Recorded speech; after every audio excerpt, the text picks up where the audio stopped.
Hurmatli tinglovchilar, bugun biz gastrointestinal a'zolarning boshlangan ikkinchi darsimiz ingichka va yog'li ichak anatomiyasi haqida gaplashib o'tamiz. Ingichka ichak intestinum tenue u pyloric sfinkterdan boshlanib iliosekal kesishmagacha davom etadi. Ingichka ichakda asosan kalsiy, temir kabi minerallar, elektrolitlar, suv va hazm bo'layotgan mahsulotlarni eng ko'p so'riladigan va to'liq hazm bo'ladigan qismi hisoblanadi. Ingichka ichak 12 barmoq ichak, och ichak va yonbosh ichak kabi qismlarni o'z ichiga oladi. Ingichka ichakning 12 barmoqli ichagi duodenum deb atalib, ushbu rasmda yashil rangda ko'rsatib o'tilgan.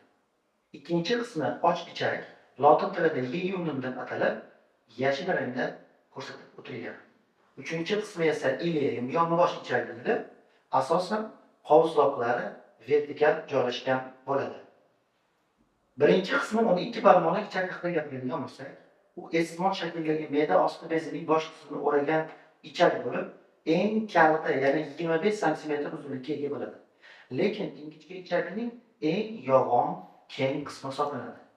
U jigar bilan ligamentum hepatoduodenalis orqali bog'langan bo'lib, birinchi qismidan tashqari qolgan qismlarni hammasi qorin pardaning ortida retroperitoneal joylashgan bo'ladi.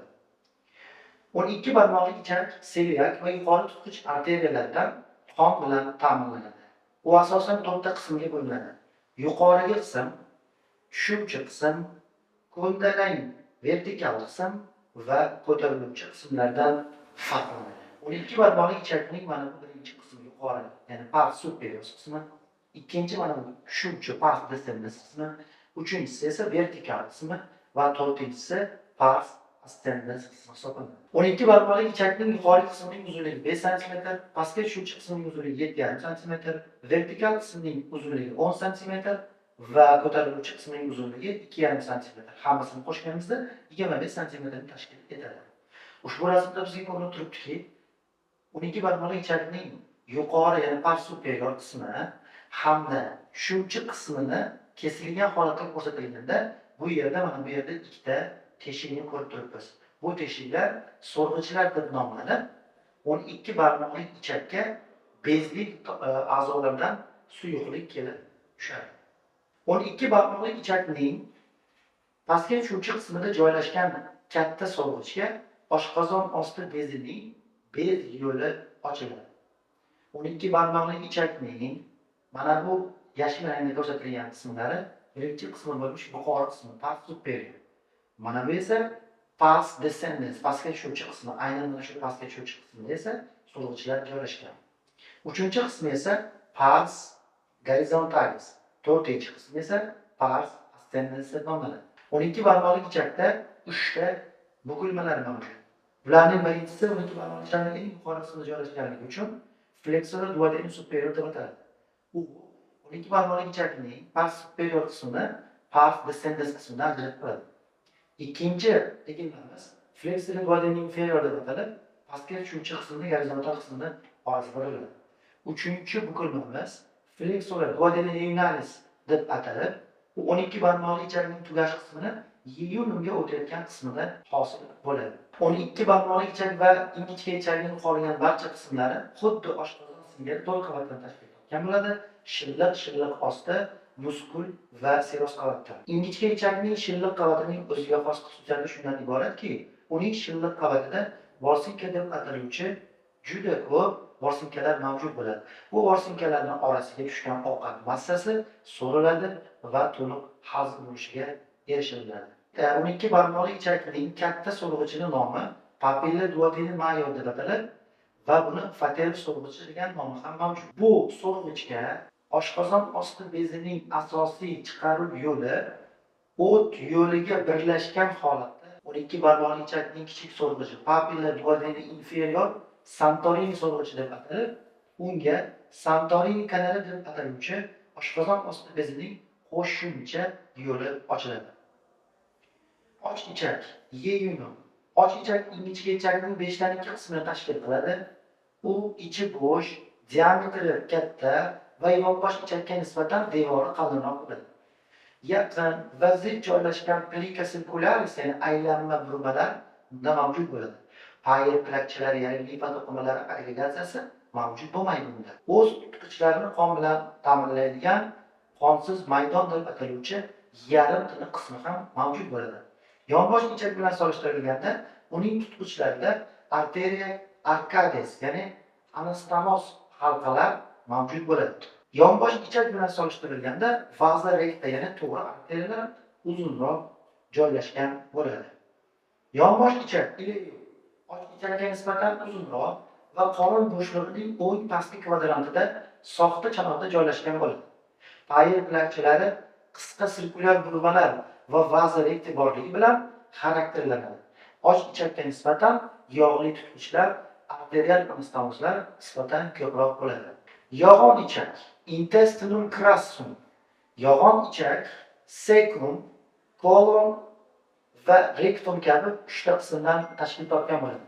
Cecum yog'on ichakning ko'richali qismi bo'lib, yunonchasiga tiflon deb ataladi. Chambar ichak esa colon ascendens, colon transversum, colon descendens va colon sigmoideumdan farqlanadi. To'g'ri ichak esa yuqori ampulyar va anal kanalga bo'linadi. Mana bu ko'r ichakning chuvalchangsimon o'simtasi. Mana bu yer esa ko'r ichak hisoblanadi.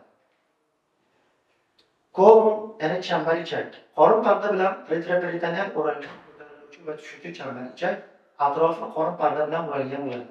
Ko'ndalang va sigmoid ichaklar ko'ndalang mezokolon va sigmoid mezokolon deb ataluvchi tutqichlari mavjud bo'ladi. Ko'tariluvchi va ko'ndalang chambar ichak yuqori tutqich arteriyasi va adashgan nervus vagus, tushuvchi va sigmoid ichaklar esa pastki tutqich arteriyasi, arteria mesenterica inferior va chanoq nervlari bilan ta'minlanadi. Quyidagilar bilan xarakterlanadi. Ingichka ichak bilan yog'on ichakning farqlari birinchisi tenia coli, ya'ni yog'on ichak tasmalari yoki bel bog'lari. Bu tashqi bo'ylama muskullardan iborat 3 qator tasma hisoblanadi. Ikkinchi farqi gaustra coli, ya'ni haustralar. Ichakka nisbatan biroz qisqaroq tasmalar tomonidan ushbu bo'g'imlar hosil bo'ladi. Uchinchisi epiploid o'simtalar, ya'ni yog'li qopchalar bo'lib, qorin parda tasmalarining bir qator bo'lib joylashganidan hosil bo'ladi. Bundan tashqari, yog'on ichakning shilliq qavati ingichka ichakning shilliq qavatidan farqli ravishda plica semilularis, ya'ni burmasimon yarimollar bilan farqlanadi va nomiga yarasha yog'on ichak yog'onroq, ingichka esa ingichkaroq bo'ladi. Yog'on ichakning birinchi qismi cecum, ko'r ichak deb atalib, yog'on ichakning ko'r cho'ntagida joylashgan bo'ladi. U chap yonbosh chuqurchasida yotadi va odatda qorin parda bilan qoplangan bo'ladi. Lekin yog'on ichakning cecum qismini tutqichi bo'lmaydi. Yog'on ichakni ichida appendix, ya'ni chuvalchangsimon o'simta, appendix vermiformis mavjud bo'ladi. Devori tor, g'ovak, asosan limfa to'qimalarining katta to'plaridan iborat muskulli nay a'zo hisoblanadi. Kichik tutqich va appendikulyar tomirlarni o'z ichiga olgan mezoappendixdan iborat bo'lib, aynan mezoappendix chuvalchangsimon o'simtani tutib turar ekan. Yallig'langanda periumbilikal sohada pastga ko'chuvchi spazmatik og'riqlar bilan xarakterlanadi. U o'ng arterial superior iliac spina bilan kindik o'rtasida tortilgan chiziqning lateral 3/1 qismida joylashgan Makburner nuqtasida yotadi. Shuning uchun jarrohlar aynan mana shu Makburner nuqtasi orqali kesmani amalga oshirishadi. Bu joy o'tkir appendisning maksimal qattiqlikka ega bo'lgan qismi hisoblanadi. Mana bu keyingi ichagimiz ko'tariluvchi chambar ichak, colon ascendens. Keyingi qismimiz esa colon transversum. Undan keyingi qism colon descendens, pastga tushuvchi qism va chambar ichakning so'nggi qismi colon sigmoideum deb ataladi. Yog'on ichakning 4 ta tutqich mavjud bo'lib, birinchisi mezoappendix, ya'ni appendikulyar o'simtani tutib turuvchi tutqich. Aynan mana shu tutqichda appendixni, chuvalchangsimon o'simtani qon bilan ta'minlovchi arteriyalar va nervlar o'tadi. Ikkinchi tutqichimiz mezenterium. Mezenterium iliosekal burchakni tutib turadi va aynan mana shu tutqich o'rtasida ushbu a'zolarning qon bilan ta'minlangan arteriya va nervlar o'tadi. Uchinchi tutqichimiz mezokolon sigmoideum, sigmoid ichak tutqichi bo'lib, 3 ta 4 ta bo'lib joylashgan sigmoid ichak arteriyasi va nervlar aynan shu yerdan o'tadi. Va oxirgi tutqichimiz mezokolon transversum deb atalib, ko'ndalang chambar ichakni tutib turadi. Yuqorida ta'kidlab o'tganimizda yog'on ichakning Teniyalari ingichkachadan farqlab turadi. Yog'on ichakning teniyalari bu xil bo'ladi. Birinchisi tenia aumentalis, aynan chavri kelib birikadigan teniya hisoblanadi. Ikkinchisi tenia mezokolika, bu tenia mezokolikaga yog'on ichakning quchqiri birikadi. Uchinchi teniyamiz tenia libera deb ataladi. Bu teniyaga hech narsa birikmaydi, shuning uchun erkin belbog' deb ataladi. Yog'on ichakning shilliq qavatda ingichka ichakning shilliq qavatdan farqli plika semilunaris joylashgan bo'ladi. Bundan tashqari ko'p ichakka ingichka ichakning yonbosh qismi kelib ochiladigan so'rg'ich papilla ilealis ochiladi. Yog'on ichakning uchinchi farqi ingichka ichakda yog'on ichakda maxsus burmalar bo'g'in bo'lib joylashgan bo'ladi va buni gaustrokolia, ya'ni ichak gaustralari deb ataladi. Va to'rtinchi farqi yog'on ichakning belbog'larida, tasmalarida, ya'ni teniyalarida maxsus yog'li o'simtachalar appenditsis epiteloiga joylashgan bo'ladi. Ushbu farqlar bilan biz jarrohlik amaliyotida bevosita ichaklarni bir-biridan farqlasini ishlashimiz mumkin. Klinik yondashuvga to'xtaladigan bo'lsak, ingichka va yog'on ichakda divertikul degan kasallik bo'lishi mumkin. Bu ichak devorining yallig'lanishidan keyin paydo bo'lishi mumkin. Ko'proq eng ko'p chambar ichakda 80 cm da uchraydi. Divertikullar bir dona bo'lsa divertikul deyiladi. Agar ularning soni ko'p bo'lsa divertikulyar deyiladi. Agar divertikulning bo'shlig'iga ichakdagi massa tushishi tufayli infeksiya qo'shilib yallig'lansa, divertikulit deb ataladi. Buning simptomlari chap pastki qorinda og'riq, sovuq qotish, isitma, ko'ngillanish va ich qochish hisoblanadi. Xavf omillari yoshning kattalashganda kam kelajakdagi tutuvchi dorilar iste'mol qilganda ushbu kasallik rivojlanish xavfi ortadi. Divertikulitlik ichakning bo'shatish, ko'p miqdorda kelajakdagi saqlovchi taomlar iste'mol qilish va antibakterial davolash bilan davolanish mumkin. Asoratlar bo'lganda, qon ketganda, yorilib ketganda yoki teshilib peritonit berganda, stenoz va fistula kabi asoratlanganda jarrohlik amaliyoti bilan davolanadi. Keyingi kasalligimiz sigmoid valvulus. Valvulus degan so'z bu buralib qolish degan ma'noni anglatadi. Biz yuqorida ta'kidlab o'tdikki, sigmoid ichak uzun bo'ladi va tutqich bilan ushlanganligi uchun boshqa ichakning qismiga nisbatan harakatchan bo'ladi. Turli xil harakatlar tufayli sigmoid ichakning 180 gradus yoki bu tomonga yoki orqa tomonga buralib qolishi natijasida birinchidan sigmoid ichakning bo'shlig'i bekiladi. Ikkinchidan uning tutqichidan qonlar o'tmay qoladi. Shu tufayli sigmoid ichakning valvulasi kelib chiqadi va ichaklarning shengasi sababli nekrozga uchrashi ham mumkin. Sigmoid ichakda sodir bo'ladi va tutqichlari beta qon tomirlariga o'tkazmay qolganligi tufayli dimlanish ham bo'lishi mumkin. Simptomlar: qaytirish, qorin og'riq, ich qochishi, qonli diareya, ya'ni axlati bilan birga qon kelishi kuzatilishi mumkin bo'ladi. Keyingi kasalligimiz mezokolon yoki girish burun kasalligi deb ataladi. Yog'on ichakning pastqi, ya'ni terminal qismida u ko'proq uchrab, uning asosiy sababi yog'on ichakning terminal qismidagi ichakning muskullari orasida joylashgan gangliya, ya'ni nerv tugunlarining mavjud bo'lmasligi tufayli kelib chiqadi. Uning mavjud bo'lmasligiga asosiy sabab embrionda rivojlanish paytida nevral krest hujayralarining migratsiyasi buzilishi sababli kelib chiqadi. Odatda chaqaloqlik paytida aniq bo'ladi va bolalikning ilk davrlarida bu kasallik aniqlanadi. Uning simptomlari ich qotish yoki diareya, qorin ishib ketishi, qayt qilishi va ishtahaning pasayishi hisoblanadi. Ushbu rasmda aynan pastga tushuvchi chambar ichaklar sigmoid ichakning mezokolon, ya'ni girish burun kasalligi ko'rsatib o'tilgan. Keyingi tibbiyotdagi ahamiyatli bo'lgan klinik yondashuvimiz bu kolostoma. Kolostoma degan so'z kolon, yog'on ichak, stoma sun'iy teshik ochish degani. Ya'ni yog'on ichakdagi kasallik tufayli yog'on ichakdan qorinning old devoriga sun'iy ichak ochish amaliyoti hisoblanadi.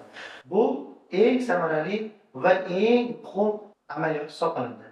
Jarrohlar zararlangan yog'on ichak qismini olib tashlaydi va qorin bo'shlig'ida hosil qilingan teshik, ya'ni stomani qorinning old devoriga chiqarishadi. Ma'lum vaqtdan so'ng esa bu ichakni qayta tiklash mumkin bo'ladi va stoma barham beriladi. Keyingi klinik yondashuvimiz o'tkir appenditsit. O'tkir appenditsit bu chuvalchasmon o'simtaning yallig'lanishi bo'lib, odatda bo'shliqqa bakteriya yoki virus tushishi oqibatida kelib chiqadi. Uning belgilari: makburniy nuqtasida periumbilikal sohada og'riq, va o'sha sohaning qorin devorining qattiqlashishi, ishtahaning pasayishi, ko'ngil aynishi, qayt qilish, isitma, diareya ya'ni ich ketish yoki ich qotishi agar uning o'z vaqtida davolanmasa, peritoneal asorat berishi mumkin. Sepsis rivojlanib, hatto o'lim oqibati bilan tugashi mumkin. Appenditsitni appendektomiya amaliyoti orqali davolaydi. Keyingi klinik amaliyotimiz bu kolonoskopiya. Kolono degani yog'on ichak degani, skopiya degani ko'rib tekshirish degani. Yog'on ichak endoskopik apparatning uchiga o'rnatilgan kamera bilan yog'on ichakning to'liq tozalangandan so'ng bemorning anusi ya'ni orqa peshovidan endoskopik kolonoskop kirgizish orqali tekshiriladi. Bunda 2 metr uzunlikdagi yog'on ichakning qismlari ko'rib chiqiladi va u yerdagi o'smalar, kasalliklar rasmga olinib, videoga yozilib, tahlil qilinadi. Hamda bu tekshiruvning afzallik tomoni ichakda joylashgan o'smalardan namuna, ya'ni biopsiya olish ham mumkin bo'ladi. Shuning bilan darsimiz tugadi. E'tiboringlar uchun rahmat.